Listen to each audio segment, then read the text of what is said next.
నిర్గమకాండము 12వ అధ్యాయము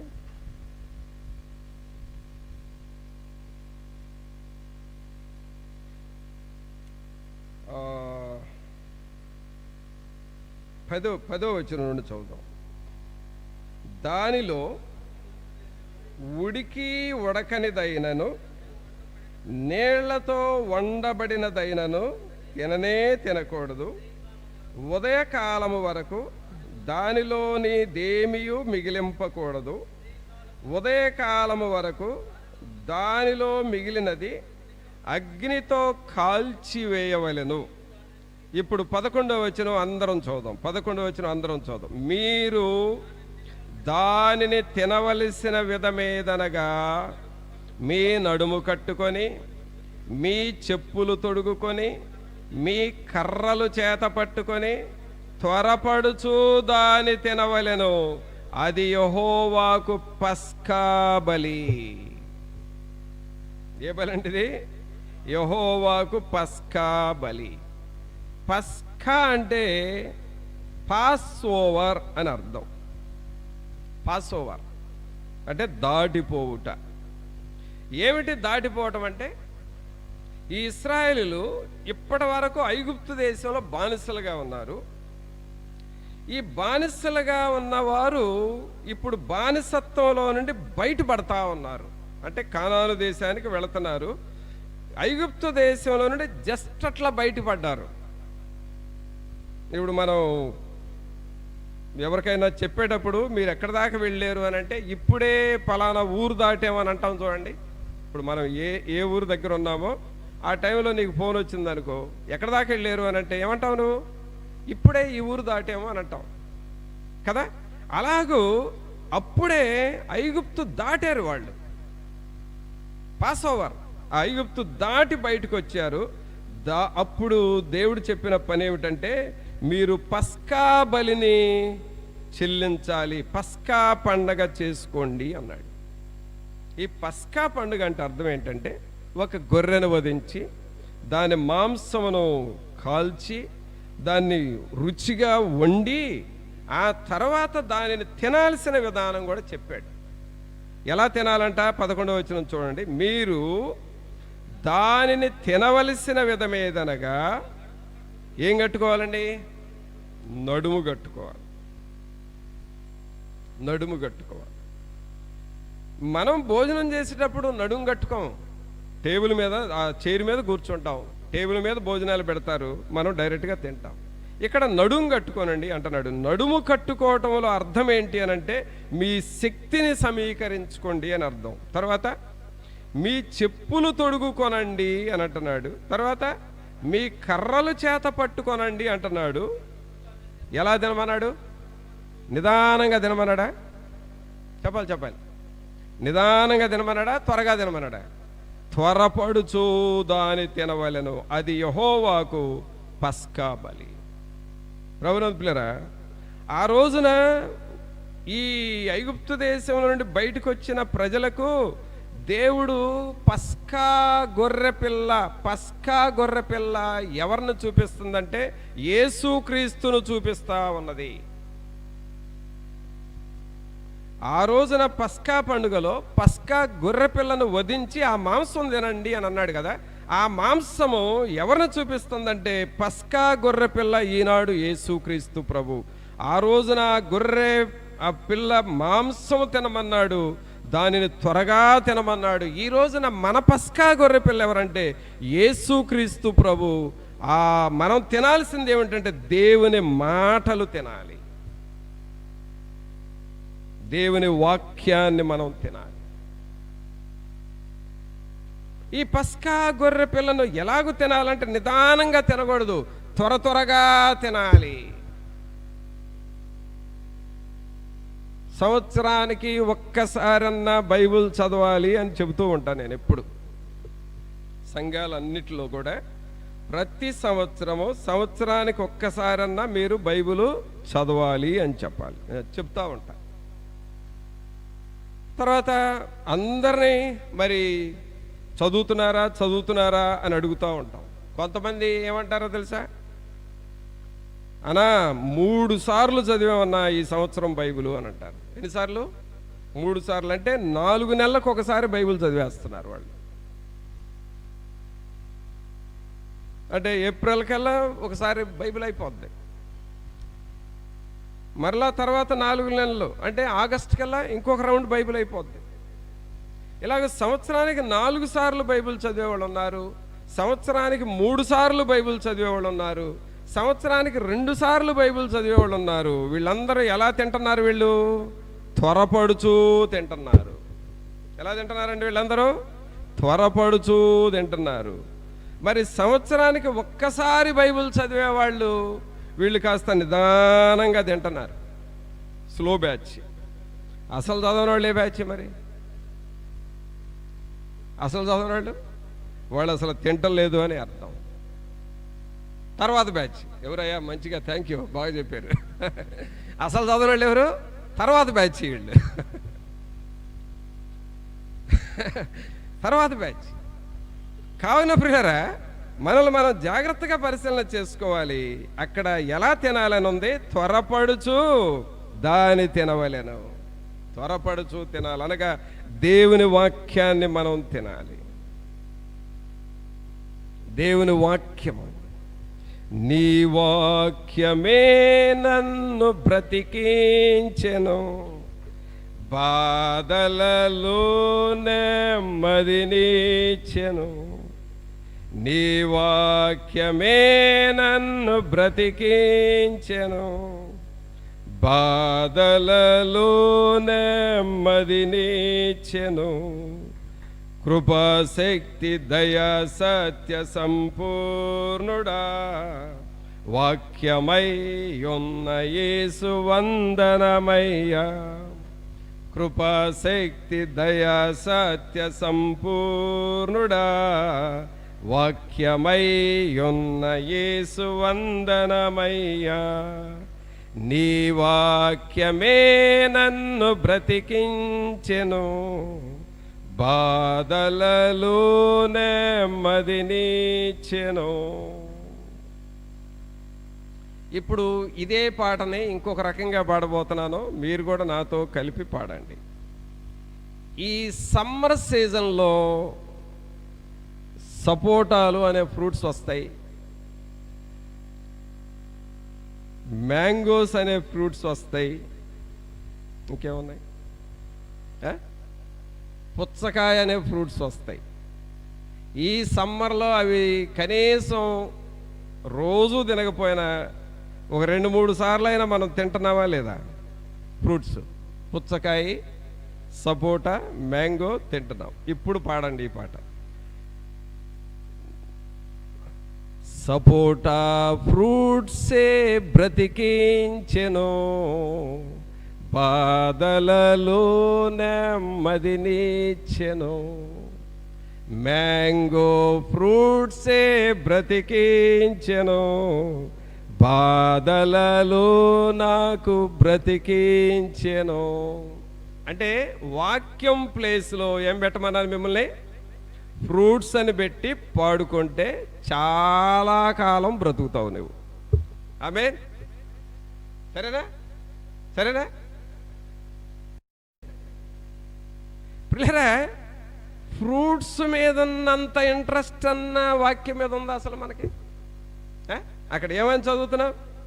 త్వరపడుచు దాని తినవలెను, అది యెహోవాకు పస్కా బలి. అంటే వాక్యం చదవటంలో త్వరగా మనం చేయాలి, త్వరగా బైబిల్ చదవాలి, త్వరగా వాక్యం చదవాలి, త్వరగా పాటలు పాడాలి, త్వరగా దేవుని సన్నిధికి రావాలి, త్వరగా ప్రార్థన చేయాలి, త్వరగా మోకాళ్ళ మీద ఉండాలి, త్వరగా దేవుని పనులు చేయాలి.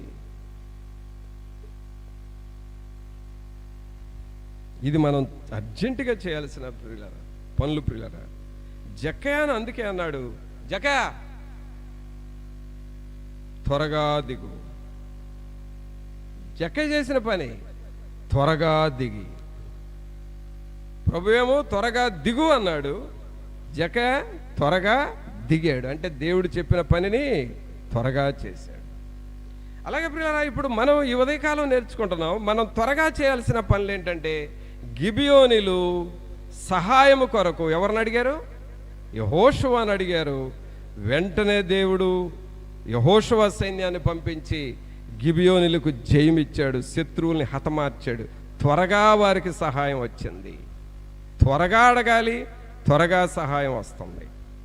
అలాగే ఇక్కడ రెండవ పాయింట్గా మనం ఈ ఇశ్రాయేలులకు పస్కా పండుగ అనగా ఐగుప్తుల దేశం నుండి బయటకు వస్తున్నప్పుడు త్వరపడుచు దాన్ని తినాలి అని అన్నాడు.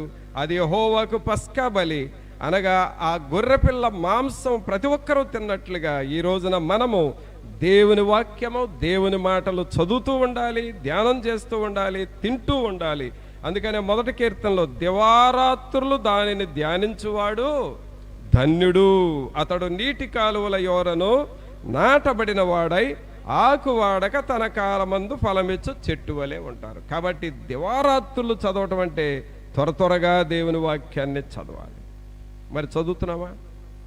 దేవుని వాక్యాన్ని సంవత్సరానికి ఒక్కసారన్నా చదువుతున్నామా? త్వరగా చదవాలి. ఇంకా త్వరగా చేయాల్సిన పని మరొకటి ఉంది, అది కూడా చెప్పి మనం క్లోజ్ చేసుకుందాం. 2వ దినవృత్తాంతముల గ్రంథం తీయండి. 2వ దినవృత్తాంతముల గ్రంథం 12వ అధ్యాయం.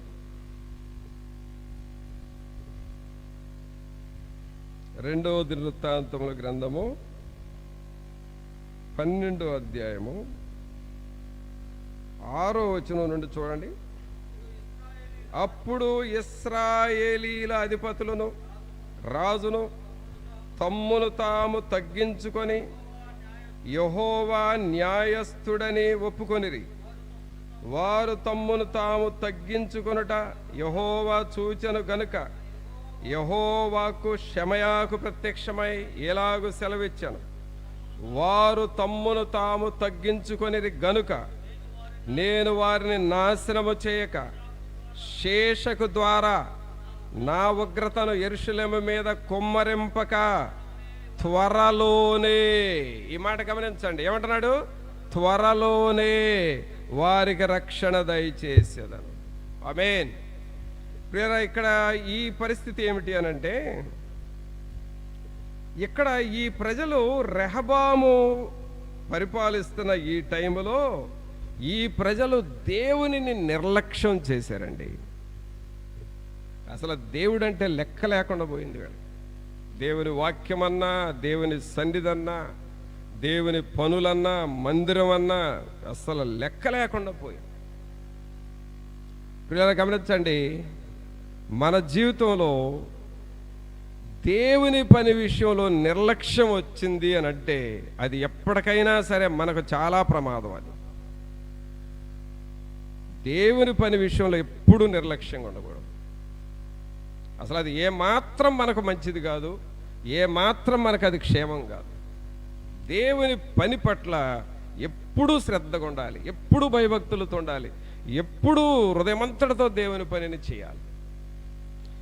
ఈ ప్రజలు ఎలా తయారయ్యారో చూడండి. 12వ అధ్యాయము 1వ వచనంలో, రెహబాము రాజ్యము స్థిరపడి తాను బలపరచబడిన తరువాత అతడును ఇశ్రాయేలీయులందరూ యెహోవా ధర్మశాస్త్రమును, ఆ పదం అందరు చెప్పండి, యెహోవా ధర్మశాస్త్రమును విసర్జించిరి. బా, అంటే దేవుని వాక్యాన్నే వదిలిపారేశారు, దేవుని వాక్యాన్నే వదిలేసేసారు.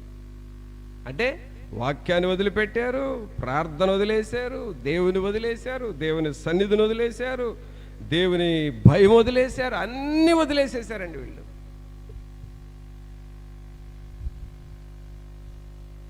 ఇప్పుడు ఇలాంటి వాళ్ళ మీద దేవునికి కోపం వచ్చింది. నా వాక్యాన్ని మీరు విసర్జించారు, నా సన్నిధి అంటే లెక్క లేకుండా పోతుంది మీకు, చూసుకో మిమ్మల్ని ఏం చేస్తానో, నా ఉగ్రతకు మిమ్మల్ని గురి చేస్తాను అని దేవునికి బాగా కోపం వచ్చేసింది. బాగా కోపం వచ్చేసింది. దేవుడు అసలు వీళ్ళని ఏం చేయాలనుకున్నాడంటే వీళ్ళని అసలు కాల్చిపారేయాలనుకున్నాడు. నా సన్నిధి అంటే లెక్క లేకుండా పోయింది, వీళ్ళని నేను కాల్చేస్తాను, నా ఉగ్రత, నా అగ్నిని పంపించి వీళ్ళని కాల్చేస్తాను అని దేవుడే ఒక తీర్మానం చేసుకున్నాడు. అయితే గమనించాల్సింది ఏంటంటే పిల్లరా, ఎప్పుడైతే దేవునికి మా మీద కోపం వచ్చింది అన్న సంగతి తెలిసిందో వెంటనే వీళ్ళు తగ్గించుకొని ప్రార్థన చేశారు. అర్థమైందా? మన మీద దేవునికి కోపం వచ్చింది అని తెలుస్తూ ఉంటే, నీ గ్రహింపు అవుతూ ఉంటే వెంటనే తగ్గించుకొని, ప్రభా నిన్ను బాధ పెట్టానయ్యా, నిన్ను దుఃఖపెట్టే పని చేశానయ్యా, నిన్ను మరి మనసు నొచ్చుకునే పనులు చేశానయ్యా, నన్ను క్షమించు అని నువ్వు వెంటనే తగ్గించుకొని ప్రార్థన చేయాలి. వెంటనే తగ్గించుకోవాలి. ఈ ప్రజలు ఏం చేశారు? దేవునికి కోపం వచ్చేంత పనులు చేశారు. దేవుడు కూడా వీళ్ళని ఉగ్రతకు గురి చేయాలి అని అనుకున్నాడు. కానీ వీళ్ళు చేసిన పని ఏంటి? 6వ వచనం చదవండి ఇప్పుడు. అప్పుడు ఇశ్రాయేలీల అధిపతులు రాజును తమ్మును తాము తగ్గించుకొని యెహోవా న్యాయస్థుడని ఒప్పుకొనిరి. వారు తమ్మును తాము తగ్గించుకొనుట యెహోవా చూచెను. అంటే వాళ్ళు తగ్గించుకోవటం ఎవరు చూశారు? యెహోవా దేవుడు చూచి ఏమంటున్నాడు? యెహోవా వాక్కు షమయాకు ప్రత్యక్షమై ఎలాగూ సెలవిచ్చాను, వారు తమ్మును తాము తగ్గించుకొనిరి గనుక నేను వారిని నాశనము చేయక. చూసారండి, వాళ్ళను ముందేమనుకున్నాడు? నాశనం చేయాలనుకున్నాడు. కానీ వీళ్ళు తగ్గించుకున్నారు కాబట్టి నేను వారిని నాశనము చేయక శేషకు ద్వారా నా ఉగ్రతను యెరూషలేము మీద కుమ్మరింపక త్వరలోనే వారికి రక్షణ దయచేసేదను.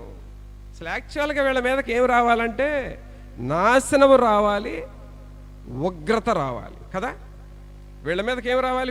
వీళ్ళు జీవించిన జీవితము, వీళ్ళు ప్రవర్తించిన ప్రవర్తనకి నాశనం రావాలి, ఉగ్రత రావాలి. ఎందుకని? దేవుని వాక్యాన్ని విసర్జించారు. ప్రభునందు ప్రియులారా, దేవుని వాక్యాన్ని నువ్వు ఎప్పుడు వదిలిపెట్టుకోకూడదు. అది ఎప్పుడైనా సరే, నువ్వు బాల్య దశలో ఉన్నా సరే, వృద్ధాప్యప దశలోకి వెళ్ళినా సరే, వాక్యాన్ని నువ్వు ఎన్నడూ వదిలిపెట్టకూడదు. దేవుని పనుల్ని నువ్వు ఎన్నడూ వదిలిపెట్టకూడదు. దేవుని సన్నిధిని నువ్వు ఎన్నడూ వదిలిపెట్టకూడదు. వాక్యాన్ని వదిలిపెట్టుట ద్వారా ఈ ప్రజల మీదకి దేవుని యొక్క ఉగ్రత, కోపం వచ్చేసింది. కానీ ఈ విషయం వాళ్ళకి అర్థమయ్యి వెంటనే చేసిన పని ఏంటి? తమ్మును తాము తగ్గించుకున్నారు. మరి నీ జీవితంలో అలాగూ తగ్గించుకుంటున్నావా? నిన్ను నువ్వు తగ్గించుకుంటున్నావా? ప్రభా నేను చేసిన పొరపాట్లన్నీ క్షమించు అని దేవునికి చెబుతున్నావా? నేను ఎప్పుడెప్పుడు మిమ్మల్ని బాధ పెట్టానో, ఎప్పుడెప్పుడు నా ప్రవర్తన ద్వారా మీకు వ్యతిరేకంగా చేశానో నన్ను క్షమించు అని దేవుని దగ్గర పశ్చాత్తాపడుతున్నావా? నువ్వు తగ్గించుకుంటే దేవుడు ఏం చేస్తాడు నీకు? తమ్మును తాము తగ్గించుకొనుట యెహోవా చూచెను గనుక యెహోవాకు షమయాకు ప్రత్యక్షమై ఎలాగూ సెలవిచ్చాను, వారు తమ్మును తాము తగ్గించుకొనిరి గనుక నేను వారిని నాశనము చేయక శేషకు ద్వారా నా ఉగ్రతను యెరూషలేము మీద కుమ్మరింపక త్వరలోనే, ఏమంటున్నాడు? త్వరలోనే వారికి రక్షణ దయచేసేదను. వీళ్ళు తగ్గించుకున్నారు కాబట్టి త్వరలోనే వారికి ఏమొచ్చింది? రక్షణ వచ్చింది. కావున ప్రియరా, త్వరగా అనే మాటను మనం ఈరోజు ధ్యానం చేశాం. త్వరగా అనే మాట. ఆ మేడి చెట్టు దగ్గరికి వెళ్ళి యేసుక్రీస్తు ప్రభు వారు ఆ జక్కయ్యను త్వరగా దిగు అన్నాడు. దేవుడు చెప్పాడో లేదో వెంటనే జక్కయ్య త్వరగా దిగి వచ్చాడు. ఇప్పుడు త్వరగా అనే పదంలో మనం గమనించాల్సింది ఏమిటి అనంటే, ఇక్కడ మొట్టమొదట మనం చూసాము, త్వరగా దేవుడు గిబియోనులకి ఏం చేశాడు? సహాయము చేశాడు. యెహోషువ సైన్యాన్ని దయచేసి మీరు మా దగ్గరకు రండి అయ్యా అని అడిగినప్పుడు వచ్చి వారికి సహాయం. త్వరగా మనం ప్రార్థన చేస్తే నీకు దేవుని దగ్గర నుండి సహాయం వస్తుంది. తర్వాత త్వరగా అనే పదాన్ని నిర్గమకాండంలో ఏం చూసామంటే, ఆ పస్కా గొర్రెపిల్ల మాంసాన్ని ఎలా తినాలన్నాడు? త్వరపడుచూ తినాలి. దేవుని వాక్యాన్ని నువ్వు త్వరపడుచూ తినాలి. దేవుని వాక్యాన్ని బాగా చదవాలి. ఇప్పుడు దాదాపు ఎగ్జామ్స్ అయిపోయి సమ్మర్ హాలిడేస్లో స్టూడెంట్స్ వచ్చేసారు. అలాగే మరి టీచింగ్ లైన్లో ఉన్న జాబ్ చేసే వాళ్ళకు కూడా మరి ఇప్పుడు హాలిడేస్ టైం నీకు ఎక్కువ ఉంటుంది. ఈ టైంను నువ్వు దేవుని వాక్యం చదవటానికి గనక వాడితే, నువ్వు త్వరగా దేవుని వాక్యాన్ని తింటూ ఉంటే దేవుని యొక్క శక్తిని నువ్వు అనుభవిస్తావు. ఈ హాలిడేస్ నువ్వు అలాగ వాడుకుంటావా? తర్వాత త్వరగా వీళ్ళు తగ్గించుకొని, దినవృత్తాంతముల గ్రంథంలో ఈ ప్రజలు తమను తాము తగ్గించుకొని ప్రార్థన చేయడం ద్వారా త్వరలోనే వారికి ఏమొచ్చింది? రక్షణ వచ్చింది. కావున ప్రభునందు పిల్లరా, మన జీవితంలో ఇలాగూ త్వరపడి చేయాల్సిన పనులు ఉన్నాయి. వాటిని మనం చేసి దేవుని సహాయం పొందాలి, దేవుని రక్షణ పొందాలి, దేవుని శక్తిని మనం పొందుకోవాలి. మరి అలాగ మనం సిద్ధపడదామా? ఈ జక్కయ్య త్వరగా దిగాడు. ఎవరిని చేర్చుకున్నాడు? యేసుక్రీస్తుని ఇంటిలోకి చేర్చుకున్నాడు. మరి మనము కూడా ప్రభా మేము మిమ్మల్ని చేర్చుకోవాలి అని ప్రభువుని అడుగుదాం. ప్రార్థన చేసుకుందాం. ఒక్క నిమిషం మన హృదయాలను మనం పరీక్షించుకుంటూ దేవుని దగ్గర ప్రార్థన చేద్దాం. పరిశుద్ధుడా, త్వరగా చేయాల్సిన పనులు కొన్ని ఉన్నాయి మా జీవితంలో. ఈ త్వరగా చేయాల్సిన పనులు మేము చేయాలి ప్రభువా. మేము ఆలస్యం చేయొద్దు నాయన. తర్వాత అనేది మాకు అలవాటుగా మారనివద్దయా. ఈ తర్వాత చేద్దాము అనే పదము సైతాను పదం అని విన్నాము కదా. కావున ప్రభా, మీ దగ్గర తర్వాత అనేది లేదు, త్వరగా అనేది మీ దగ్గర ఉన్నది. మా జీవితంలో త్వరగా మేము మీకు లోబడాలి ప్రభా. త్వరగా మేము బైబిల్ చదవాలి ప్రభా. త్వరగా దేవుని దగ్గరకు రావాలి ప్రభా. త్వరగా మీ సహాయం మాకు కావాలని వేడుకోవాలి ప్రభా. త్వరగా మమ్మల్ని మేము తగ్గించుకొని పశ్చాత్తపడి ప్రార్థన చేయాలి.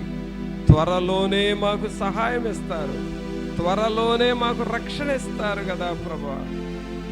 మాకు ఆ గ్రహింపునివ్వండి అని నువ్వు ప్రభువుని అడుగుతావా? ప్రార్థన చేద్దాం. పరిశుద్ధుడు అయిన మా ప్రభువా, మీకు స్తోత్రాలు వందనాలు చెల్లిస్తూ ఉన్నాము నాయన.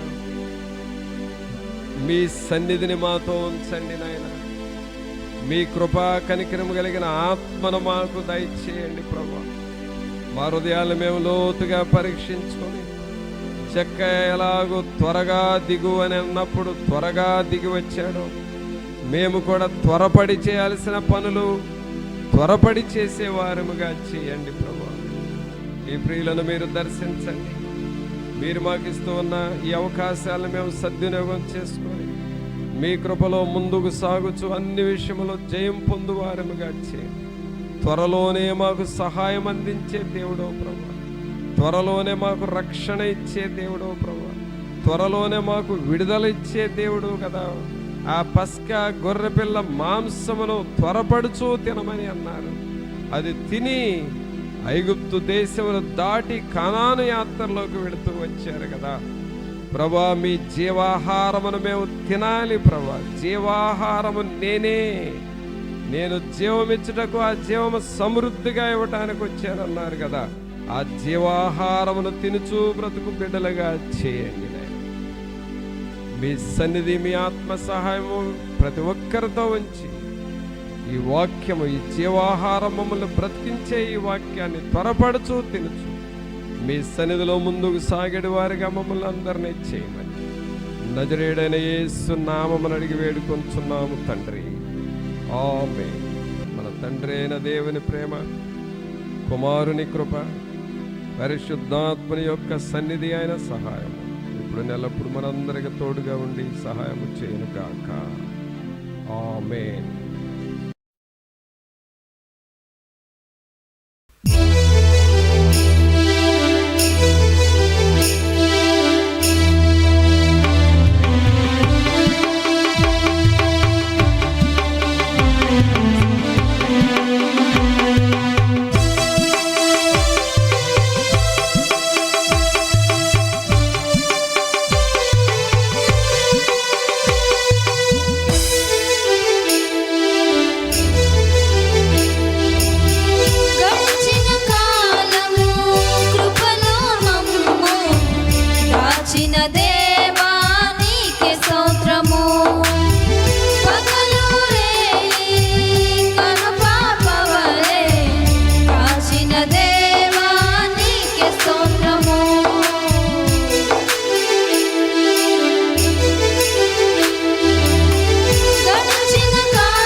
దేవా